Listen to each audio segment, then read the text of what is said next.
For weeks, the public watched the royal calendar like a heartbeat monitor, waiting for the next appearance, the next photograph, the next proof that everything was fine. But the usual signals never came. No balcony wave, no holiday candid, no mischievous grin in the background of a formal portrait. And one question started echoing louder than the rest. Where was young Prince Lucian? The child who used to fill every royal moment with life, who turned stiff ceremonies into something human, was suddenly gone.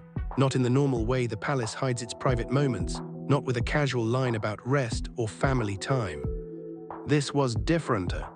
This was silence so tight it felt like a lock clicking shut. Whispers swirled through the city, then spread beyond borders, growing darker by the day. Some said it was illness, others insisted it was scandal, but the most frightening rumors, the ones people didn't want to repeat out loud, suggested something far worse. And then, just moments ago, the king broke the silence. King Rowan IV, normally polished, measured, and unshakable, appeared before the world with a look that wasn't royal. It was human. His expression carried the weight of sleepless nights and the kind of dread that can't be rehearsed. And when he began to speak, his voice wasn't the confident tone of a monarch delivering a prepared statement. It was the unsteady voice of a grandfather standing at the edge of something he never imagined the crown could face. He didn't name every detail, but he said enough to make the air change, enough to make the palace walls feel like they were trembling. Because the truth wasn't simply an absence. It was a crack in the foundation, a crisis that reached into the core of the monarchy itself, exposing fear, betrayal, and a battle for control that could rewrite the family's future. And before we dive deeper into what this means, and why the next chapter of this royal story could be the most terrifying one yet, make sure you subscribe. Not because this is gossip, but because this is the kind of story that unfolds in layers, and every layer changes what you thought you knew. This is only the beginning. So let's talk about what really happened. It began softly, almost invisibly. At first, the royal schedule shifted the way it always does. A rearranged appearance here, a quiet cancellation there, no explanation, no alarm, just private matters, the same phrase used 1,000 times before. Prince Lucian's absence was treated as temporary. Palace staff offered casual reassurances behind careful smiles. He's resting. He's under the weather. It's nothing to worry about. And the press, used to royal silence, carried on. But then the days turned into weeks. And the silence didn't lift. It stretched. It hardened. And something about it felt wrong. Inside the palace, unease began to spread through corridors like cold air seeping under doors. The kind of tension that doesn't need words, because everyone can feel it. Outside the gates, the media caught the scent of a story, and once the story started, it fed itself. Every cancelled engagement became evidence. Every unanswered question became a spark. Photos of Lucian, once a regular sight, became rare, then non-existent. Even the casual background glimpses disappeared. And that's when the questions shifted. Not why is he resting, but what are they hiding? Was it an illness serious enough to shake the throne?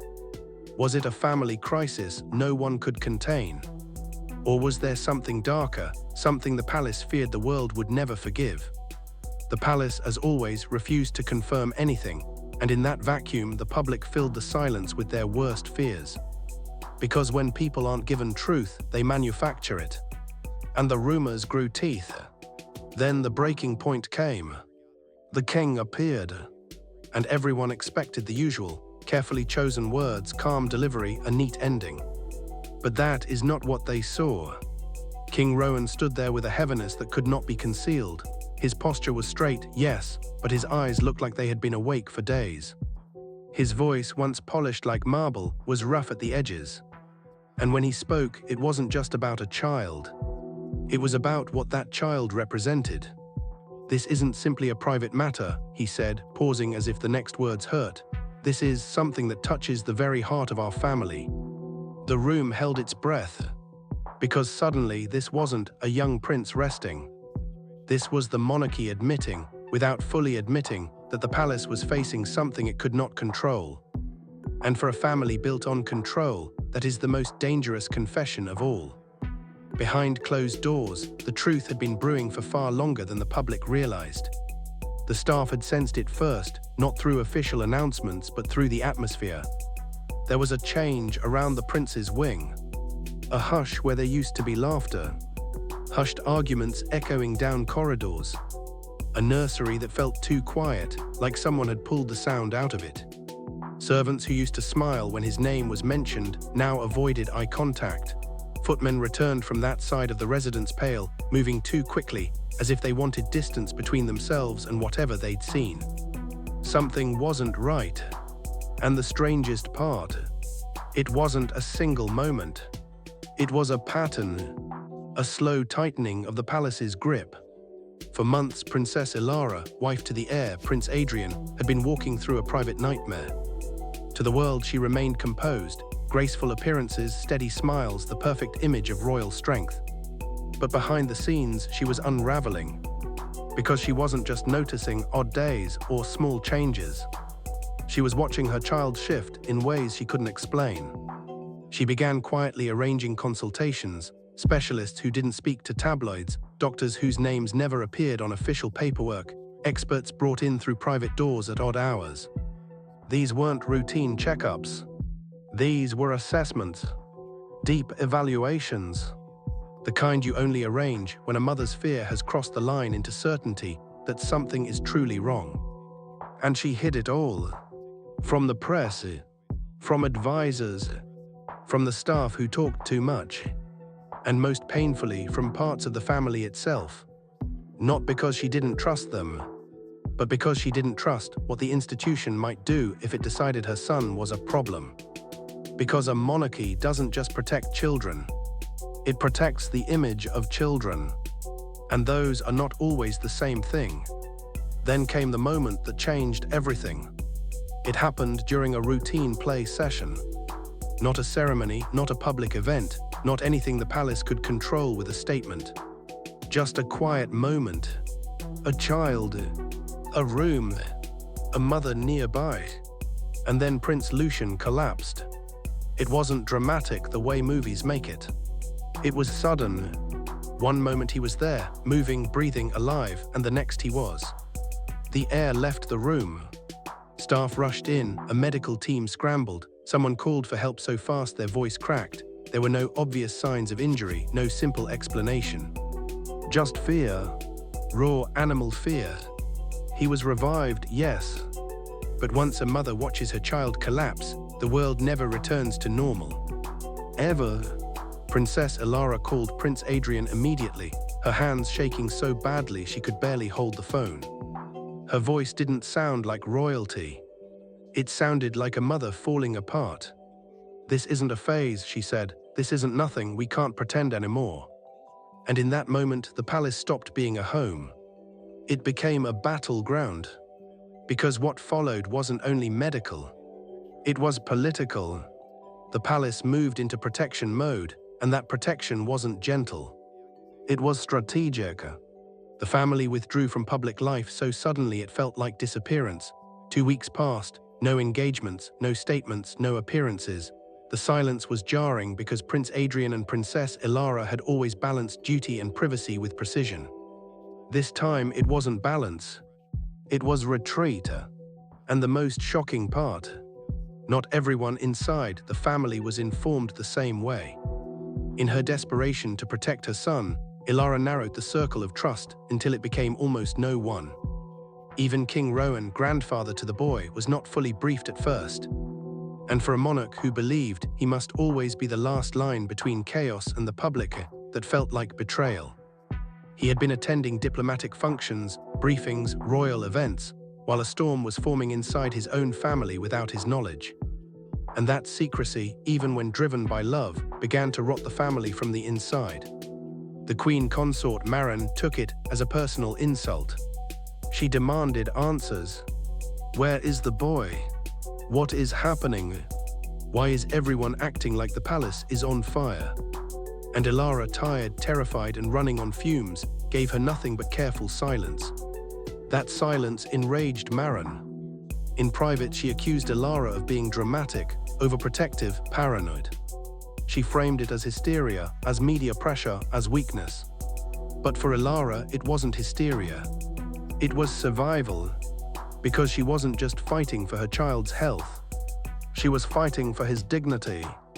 And she was starting to realize that not everyone in the palace cared about that as much as they cared about controlling the narrative. Then the palace made an unprecedented move. A rarely used privacy protocol, an old legal and media restriction designed to shield sensitive matters involving royals, was activated. It sent a clear message. Some details were now off limits. Leaks would be met with legal force. The palace was drawing a line. But instead of calming the public, it intensified the fear. Because when an institution clamps down, people assume the truth is worse than they imagined. Speculation exploded. Whispers turned into headlines.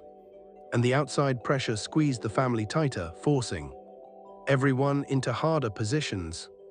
Inside the palace, tensions escalated into open conflict. Doctors were still searching for answers, assessments continued, the uncertainty became poison. And the family, already carrying old wounds, began turning on itself. What started as a private crisis became a feud. King Rowan tried to stop it. He called for a gathering, believing unity could steady the family. But unity is hard to manufacture when trust has already been broken. Behind closed doors, Maren's public support didn't match her private tone. She dismissed the concern as overblown. She reportedly joked that the press profits from panic. And then, at a private luncheon, she made a comment so cold it spread through the palace like ice. That child will be fine, they're treating it like another royal flu. For Ilara, that wasn't ignorance. That was cruelty. And it shattered whatever remaining goodwill existed between them. Then Maren made a move that felt calculated. A major charity event. A select group of press invited. And while Prince Lucian was absent, Maren took center stage, bringing her own grandchildren into the spotlight, smiling as cameras flashed, creating a narrative that the royal family was moving forward. To the cameras, it looked cheerful. To Ilara, it looked like replacement. Like the palace was quietly shifting attention away from her child and towards someone else. It felt like war in velvet gloves. And that was the final straw. An explosive confrontation followed behind closed doors. Princess Helena, fiercely loyal and blunt in a way the palace rarely tolerates, challenged Maren directly. It began as a stern exchange. Then it escalated into a full argument, voices raised, accusations thrown. Helena accused Maren of using a child's crisis to polish her own image. Maren fired back that Ilara was causing division, fueling hysteria, and refusing to let the palace manage the story. The room fell into an icy silence. King Rowan tried to mediate, torn between duty and loyalty. But Maren remained unyielding, pushing for tighter control, replacing advisors, tightening information flow, forcing the palace into an even more rigid grip. Ilara refused, because the one thing she would not compromise on was this. Her son's privacy was not a bargaining chip. As the palace fractured, another force entered the story, one the monarchy could not silence with protocol or legal threats. An interview. A viral broadcast. The exiled Duke Callum and Duchess Myra went public, framing the crisis as an institutional failure, an empire that would sacrifice anything, even the well-being of a child, to protect the throne. The world listened. The interview exploded across screens, repeated endlessly, dissected relentlessly. And inside the palace, Ilara collapsed under the weight of it. Not just physically, emotionally. Because every replay felt like a new wound. Every headline felt like her family being torn open in public. What was meant to be private became spectacle. And the monarchy's most dangerous enemy isn't scandal. It's loss of control. By the time the palace entered crisis mode, the damage was already done. The king stood in the center of chaos, his voice trembling as he admitted regret. Regret for silence, regret for distance, regret for believing the institution could outlast any storm. The monarchy, once seen as unbreakable, now looked fragile. And Prince Lucian, kept out of sight, became the symbol of everything cracking beneath the crown. The silence that once signaled strength now read as weakness. Old wounds resurfaced. Hidden resentments became open battles. And what began as a personal crisis for a child became a fight for the soul of the monarchy itself. So the questions remain. Can the royal family survive this level of scrutiny? Can trust be rebuilt when betrayal has already left scars? And most importantly, will the crown ever recover from the damage caused by the revelations surrounding one young prince? This chapter is far from over, but one thing is certain: the monarchy's future will never be the same, and the battle for its survival has only just begun.